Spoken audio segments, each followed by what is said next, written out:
Well, good afternoon. I hope and pray that you're able to stay warm and dry in this unseasonably wet May. Uh, this is a slightly late recording, and it wasn't just because there was Formula One racing on at a very strange time for Formula One, because it was early in the morning from America. But my weekend was very busy, and it was also a lovely time spending time with family and friends, and of course thinking of spending time with my mum, and also time with my mother-in-law over the weekend. So a lovely time, but that has delayed the recording of this message for you. This is the message that was shared at Laidley and Hatton Vale Uniting Churches yesterday on Sunday, the 8th of May. Now, the message from yesterday, it was the Bible reading before the message was from Genesis 17. We read the whole chapter. But my message actually encompasses Abram's life from Genesis 15 all the way through to halfway through Genesis 18. So I actually think there's a beauty and a strength of hearing God's word in its entirety. So I know it's long, about 3.5 chapters, but I'm going to read all 3.5 chapters of that, 15, 16, 17, and half of 18. And so if you don't want to hear all that, that's fine. Skip ahead. You'll find out where the message starts again.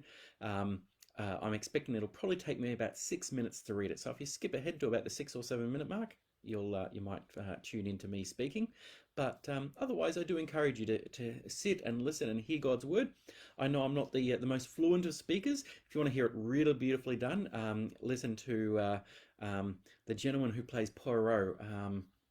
I've forgotten his name. David Suchet. His recording of the New Testament, of the whole Bible, actually, is beautiful. I use it sometimes. But for the rest of you, you can listen in and hear from Genesis, starting from Genesis chapter 15. After this, the word of the Lord came to Abram in a vision. Do not be afraid, Abram. I am your shield, your very great reward.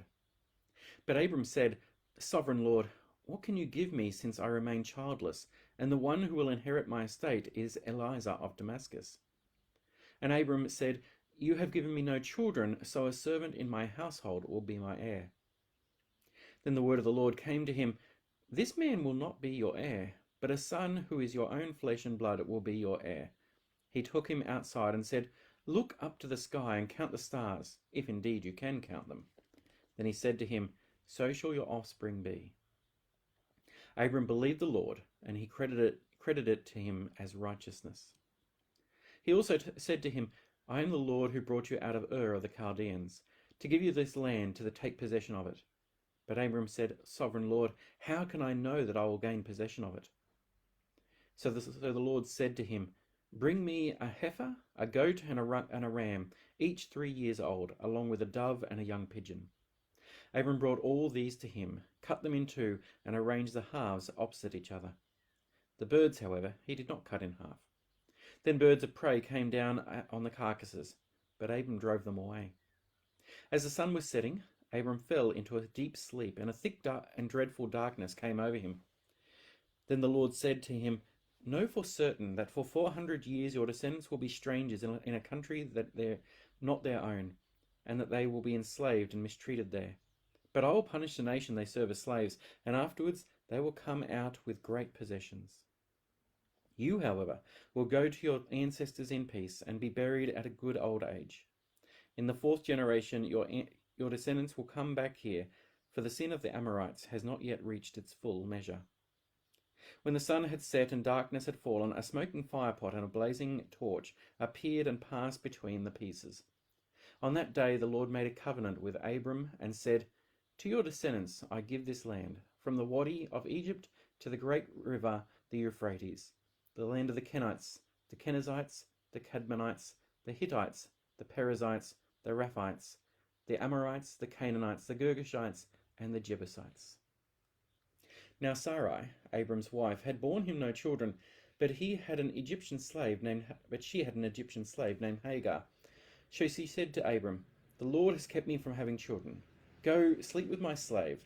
Perhaps I can build a family through her. Abram agreed to what Sarai said. So after Abram had been living in Canaan 10 years, Sarai, his wife, took her Egyptian slave Hagar and gave her to her husband to be his wife. He slept with Hagar, and she conceived. When she knew she was pregnant, she began to despise her mistress. Then Sarai said to Abram, "You are responsible for the wrong I am suffering. I put my slave into your arms, and now that she knows she is pregnant, she despises me. May the Lord judge between you and me." "Your slave is in your hands," Abram said. "Do with her whatever you think best." Then Sarai mistreated Hagar, so she fled from her. The angel of the Lord found Hagar near a spring in the desert. It was a spring that is beside the road to Shur. And he said to Hagar, slave of Sarai, he said, "Hagar, slave of Sarai, where have you come from and where are you going?" "I'm running away from my mistress, Sarai," she answered. Then the angel of the Lord told her, "Go back to your mistress and submit to her."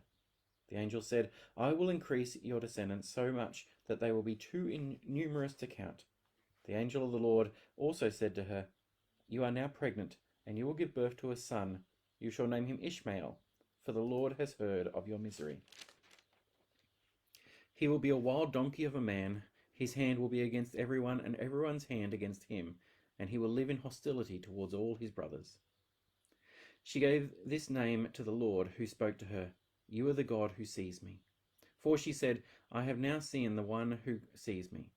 This is why the well was called Bir Lahai Roi. It is still there, between Kadesh and Bered. So Hagar bore Abram a son, and Abram gave the name Ishmael to the son he had born. Abram was 86 years old when Hagar bore him Ishmael.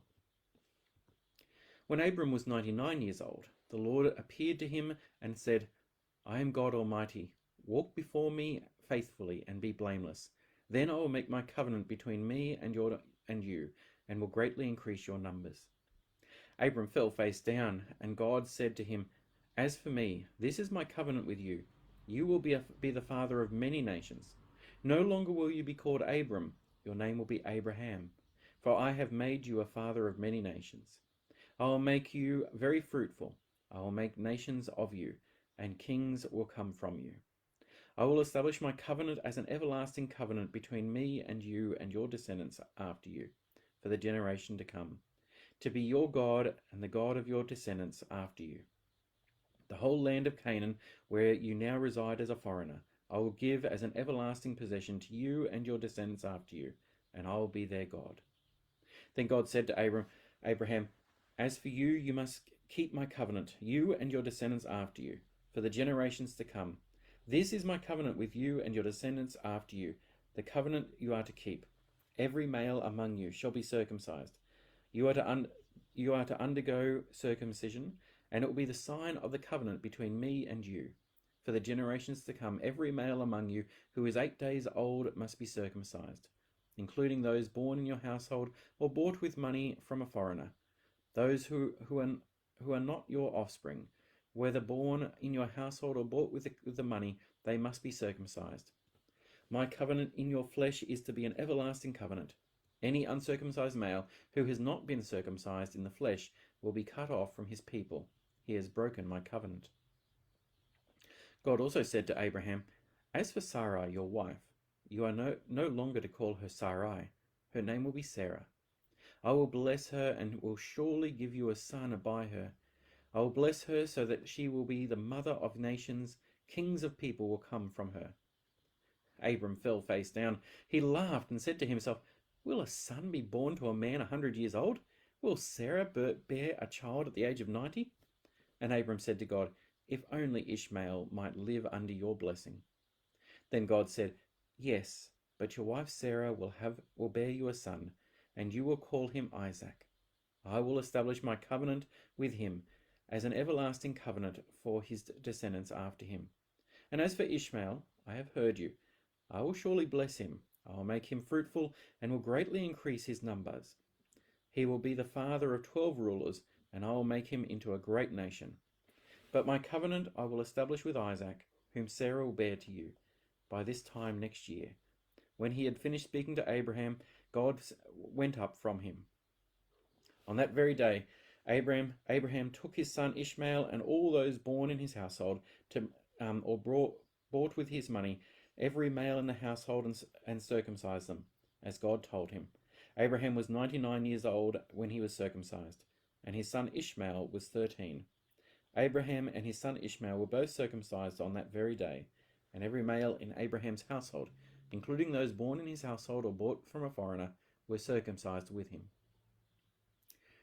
The Lord appeared to Abraham near the great trees of Mamre, while he was sitting at the entrance of his tent in the heat of the day.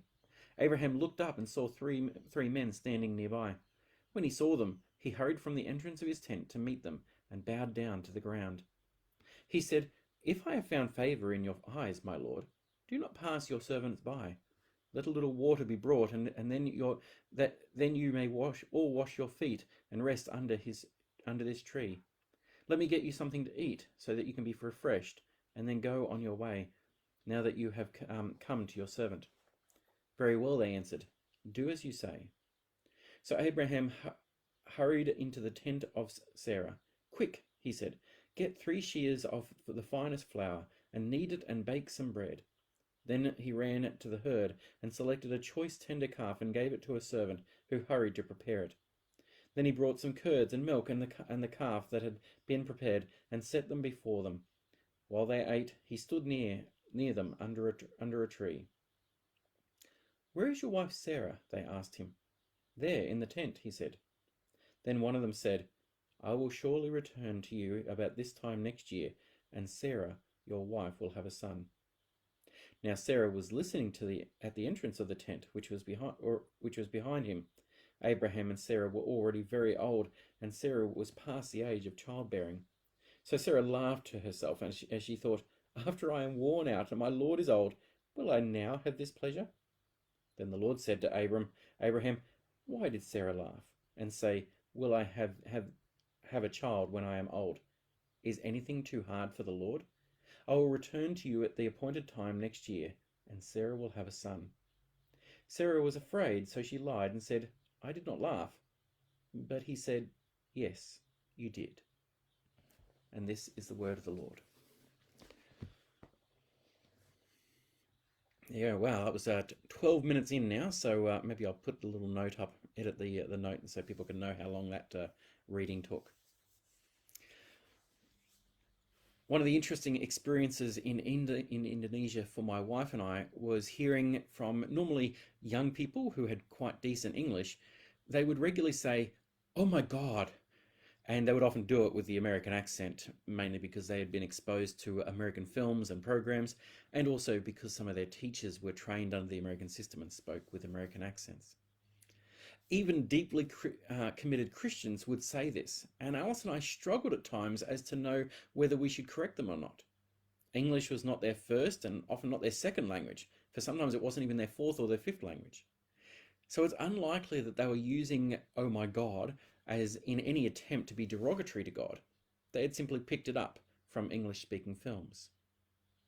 In Australia, you can find shops called OMG Pizza, and people have been using God and Jesus as swear words for a long time. For some people, using phrases like OMG or saying Jesus or God as swear words is the very definition of blasphemy. It's considered that this is breaking the third of the 10 Commandments. "You shall not misuse the name of the Lord your God, for the Lord will not hold anyone guiltless who misuses his name." The thing is, while I'm inclined to agree that such speech, you walk along, you kick your toe and go, "Oh, Jesus," I would agree that that is a breaking of the third commandment. But I actually think that there's an awful lot of breaking of the third commandment which we don't even notice, and maybe sometimes we even agree with. When we're commanded, "You shall not misuse the name of the Lord your God," we need to understand that God's name is misused in ways other than being treated as a swear word. In particular, God's name is misused when something is attributed to God which is contrary to the nature or character of God. Some of you may know that I jokingly say that the gospel of Benjamin Franklin is "God helps those who help themselves." That expression, God helps those who help themselves, was around for a long, long time before Benjamin Franklin. It goes back to the Greek era. But it was Benjamin Franklin who popularized the expression in English. There are two things to consider, though. First, this phrase is not found in the Bible. Some people think that they're actually quoting a Bible verse when they say it. And also, while the importance of human effort and agency is found in the Bible, I would say that the attitude behind the phrase, that God helps those who help themselves, the attitude is that God assists those who do something to earn his response. I would say that that actually runs contrary to the teaching of the Bible or the depiction of God. As such, this phrase, which I don't think I've ever heard anyone else describe as blasphemous, is actually a misuse of the name of the Lord our God, and as such warrants being described as blasphemy. In fact, it is God's character to help those who cannot help themselves. In particular, God comes to the aid of those who humbly recognize that they can't help themselves. It is this characteristic of God of helping those who can't help themselves, and the error of people seeking to take it upon themselves to bring God's plans to reality, which we learn about in this section of Abram's life covered from Genesis 15 to the middle of Genesis 18. Genesis 15 started with God affirming to Abram that Abram was under his protection. After this, the word of the Lord came to Abram in a vision. Do not be afraid, Abram. I am your shield, your very great reward. However, there is a significant problem that Abram can't seem to fix. Yahweh had promised the land to Abram's descendants, but Abram didn't have any natural descendants. He only had an adopted heir. You have given me no children, so a servant in my household will be my heir. In response to this problem, which Abram can't fix, God tells Abram to does God tell Abram to do his best and God would step in after he's done something to help himself? No, of course he doesn't say that. Then the word of the Lord came to him. This man will not be your heir, but a son who is of your own flesh and blood will be your heir. He took him outside and said, look up in the sky and count the stars, if indeed you can count them. Then he said, so shall your offspring be. We are then told of Abram's response to God's promise. Abram believed the Lord, and he credited it to him as righteousness. It is clear that Abram isn't trying to do something to help his situation in his own efforts. He's simply accepting to be true or agreeing with the promises which God has made. To help us see that these promises are totally dependent upon God, it's important that we hear about God creating a covenant with Abram.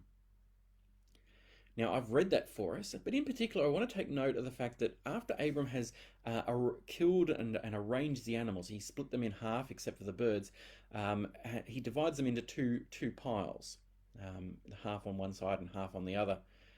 And we're then told, when the sun had set and darkness had fallen, a smoking brazier and a blazing torch appeared and passed between the pieces. On that day, the Lord made a covenant with Abram and said, to your descendants I give this land. Now, what is happening here is the most serious kind of contract that was made in that era, in that cultural context. There was a whole lot of different contracts that people could make.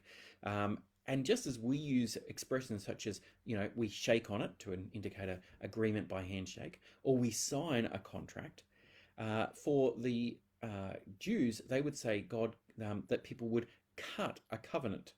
And they cut a covenant because you literally would cut animals in half. And in the making of the covenant, the people who are responsible for the covenant would walk between the animals, and they are effectively saying, may I become like the animals here should I fail to fulfill my part of this covenant.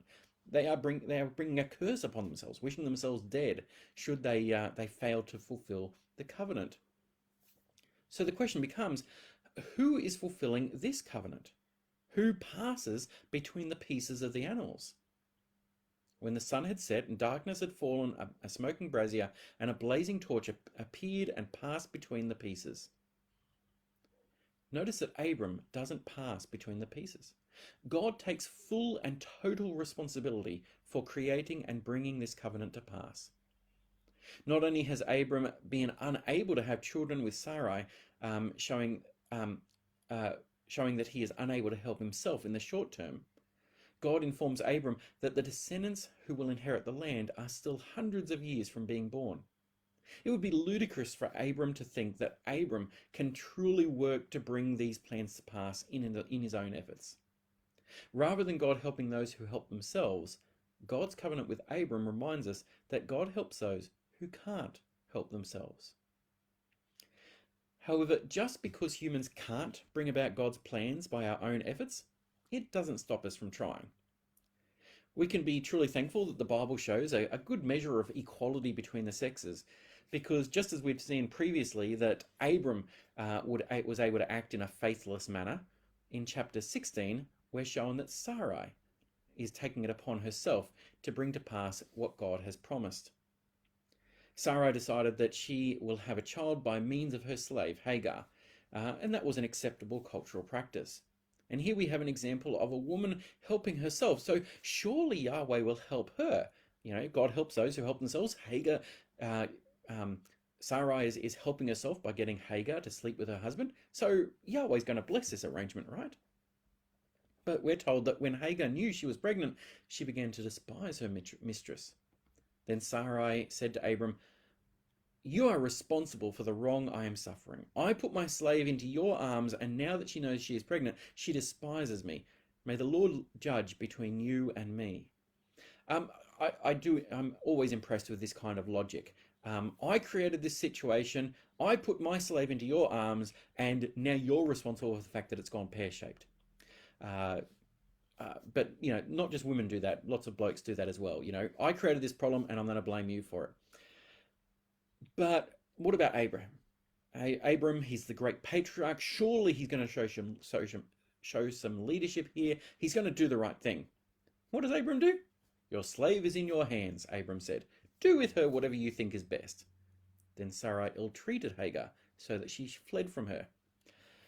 Man, Abram should show a bit of backbone, shouldn't he? Oh dear.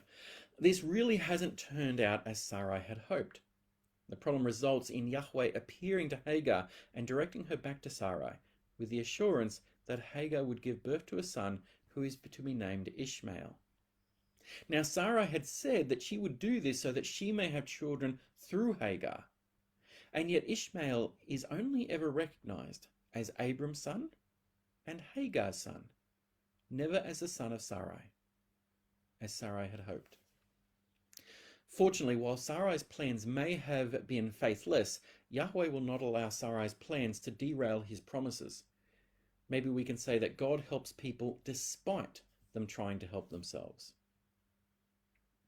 Chapter 17 is such an important chapter. It appears that 13 years or so have passed since Yahweh had last appeared to Abram. Abram's name is changed now to Abraham, as so many of us will know. And Sarai's name is changed to Sarah. And finally, it looks like God is asking Abram to do something. So here we find it. Surely we'll see that God helps those who help themselves because he's telling Abram to do something. When Abram was 99 years old, the Lord appeared to him and said, "I am God Almighty. Walk before me faithfully and be blameless. Then I will make my covenant between me and you and will greatly increase your numbers." Here it is.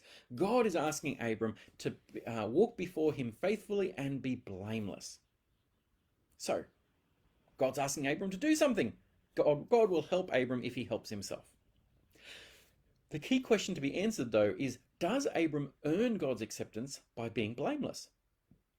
Well, if you were to read these two verses, devoid of everything else, that's a possible reading. But we'd have to ignore everything that's just gone before it. That doesn't make literary sense, doesn't make logical sense. We already know that God has chosen Abram. What God is calling Abram to do is to walk, to live out his faith and trust in God. The word blameless carries the idea of being wholehearted or undivided, to being integrated. Abram is being called upon to wholeheartedly live out a life of trust in Yahweh. When God made promises to Abram earlier, we were told that Abram believed the Lord and he credited it to him as righteousness. And this trust in God is now being asked to be demonstrated in a public and physical way, and that is through the sign of circumcision. Once again, though, we can't say that God helps those who help themselves, this time by undergoing circumcision. It's impossible to see circumcision as a means of earning God's favor. We're told explicitly that circumcision is a sign of the covenant. It doesn't create the covenant, it's a sign of the covenant, seemingly to affirm God's intention to freely fulfill his promises to Abram, or Abraham as he is now, before Abram can even obey the directive to be circumcised.